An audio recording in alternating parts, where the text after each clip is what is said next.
Good morning, student. Today we are going to learn a very interesting topic. Explanation on pi. हम बेटा आज पाई के बारे में बताने जा रहे हैं जो बहुत ज़्यादा इंटरेस्टिंग टॉपिक है। पाई के बारे में ज़्यादा लोग नहीं जानते। पाई की वैल्यू कहाँ से आई है 22.7 इसके बारे में कुछ लोग ज़्यादा लोग नहीं जानते हैं। तो आज इसके बारे में बताते हैं। पाई की वैल्यू कितनी होती है 22/7 या 3.1। ये आई कहाँ से? इसके बारे में आप जानने के लिए निकले हैं। तो बेटा हम लोग जानते हैं कि डायमीटर होता है सर्कल का, सर्कल के बाद डायमीटर होता है। डायमीटर क्या होता है? डायमीटर बोलते हैं किसे? डायमीटर इज द डायमीटर बेटा क्या होता है? Diameter is the greatest chord of the circle. बेटा सर्कल की वो कॉर्ड जो सबसे बड़ी होती है क्या बोलते हैं? डायमीटर बोलते हैं। दूसरी बेटा डिफरेंस बोल सकते हैं the chord of the circle which is passing through the center of the circle it is called diameter। Next बेटा हम बताने जा रहे हैं किसके बारे में? सर्कल के सर्कमफ्रेंस के बारे में। सर्कल का सर्कमफ्रेंस सब बच्चे जानते होंगे। सर यहाँ से हमने क्या क्या धागा रखा, इसको बेटा फिर से घुमाते हुए ऐसे चलते हुए चले जाए। फिर बेटा ये तक जितनी भी जो धागा रखा है उसकी जितनी भी लेंथ होगी उसको हम लोग क्या बोलेंगे? Circumference of the circle. जब बेटा मैथमेटिशियन लोग इसकी सर्कमफ्रेंस निकालने के लिए चले थे तो बेटा उनको दिक्कत है सर्कमफ्रेंस का फार्मूला कहाँ से लाया जाए। हम लोग तो बोलते हैं 2πr होता है। 2πr कहाँ से आया इसके बारे में बताते हैं। बेटा मैथमेटिशियन लोग थे उन्होंने क्या किया, डायमीटर को डायमीटर से बेटा कंपेयर करना चाहा उसके सर्कमफ्रेंस को। डायमीटर बेटा एक बार लिया, इसमें मान यहाँ तो बेटा इस बी मतलब पी पॉइंट बेटा डायमीटर पूछा, ए से पी तक एक डायमीटर होगा। दूसरा बेटा जाके बढ़ाए दूसरे डायमीटर डिस्टेंस फिर से क्यू पॉइंट पे पूछे, फिर बेटा आगे दूसरे डायमीटर को मेजर किया क्यू से एस पॉइंट तक पहुंचे। छोटी सी बेटा डिस्टेंस बच रही थी एस बेटा डिस्टेंस बच रही थी। उन्होंने इसको कंपेयर करना चाहा डायमीटर के साथ।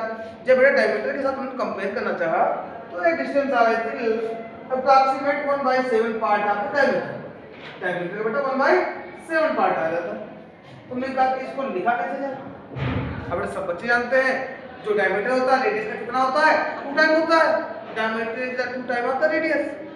सो वी आर गोइंग टू हम लोग क्या करने जा रहे हैं? हम लोग निकालने जा रहे हैं सर्कमफ्रेंस। सर्कमफ्रेंस के बारे में हम लोग क्या देखें कि 3 टाइम डायमीटर बेटा ए से बी तक और बी से क्यू तक और क्यू से एस तक डिस्टेंस 3 टाइम डायमीटर था।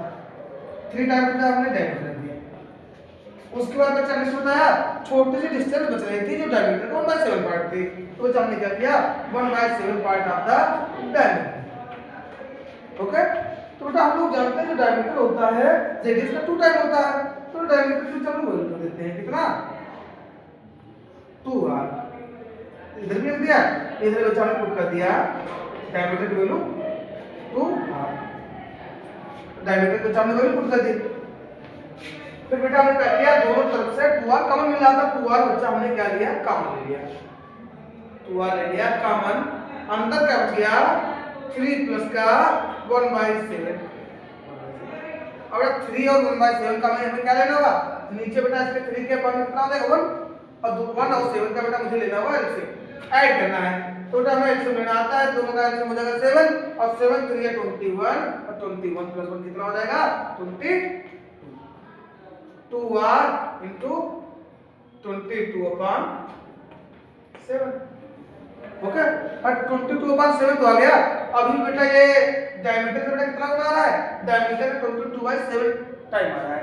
तो जब उनका कि एक कांस्टेंट है और कांस्टेंट को किसी नंबर के फॉर्म में लिख देते हैं तो इसके जानिए अप्रॉक्सीमेट वैल्यू आई, करेक्ट वैल्यू नहीं है। जो हम लोग सर्कमफ्रेंस निकाले सर्कमफ्रेंस में बेटा कैसी वैल्यू आई तो अप्रॉक्सीमेट वैल्यू नहीं है, करेक्ट वैल्यू नहीं है, ये अप्रॉक्सीमेट आई है। तो बेटा हमने इसके यहाँ पे एक वैल्यू रख दिया पाई। कितना बचा रख दिया 2r into पाई। पाई से बेटा मल्टीप्लाई कर दिया तो 2r into पाई क्या गया सर्कमफ्रेंस ऑफ द सर्कल। लेकिन बेटा हम लोग क्या देखते हैं 2 के बाद एक कांस्टेंट, कांस्टेंट के बाद कांस्टेंट लिखते हैं 2πr। तो बेटा सर्कमफ्रेंस का फार्मूला क्या है 2πr।